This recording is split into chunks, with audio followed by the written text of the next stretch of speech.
Third-year University of Louisville medical student Camila Calderon is training to treat real patients. Hi, Jessica. How are you? Hey.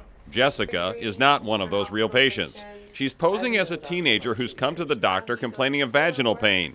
But there are signs pointing the future Dr. Calderon to perhaps something worse. She was not making eye contact with me on her phone. When I asked about her bruises, she got very uncomfortable, very nervous about me asking, and just said, like everyone fights. This role-playing exercise is a relatively new part of training for UofL medical school students. We are using simulation to teach medical students to identify human trafficking when they see it in the medical setting.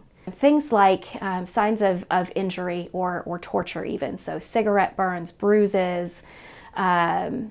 A lot of traffickers or pimps will use tattoos to brand their victims. The idea that there are almost 2,000 cases reported last year alone just in the state of Kentucky, in addition to just it being the fastest growing crime right now in the world and in the country as well. So that's it's pretty scary. Every third-year medical student receives the training on spotting sex trafficking victims. Medical school staff can watch and listen to their interactions with pretend patients in exam rooms. The fake teen victims then offer feedback on how the future doctors did at detecting a horror that recent UofL med school grads are seeing in the real world. And he saw a child who had multiple cell phones. She had a controlling adult. She had adult men who were unrelated to her in and out of her room. She was very distrustful and very unwilling to disclose anything about her history.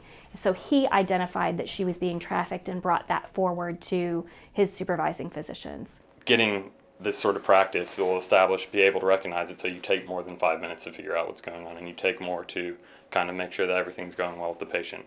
I think this is a huge priority for me moving forward, because I would hate to miss a patient that needs my help and is crying for my help in her own way or their own way, and I miss it. I would hate for that to happen.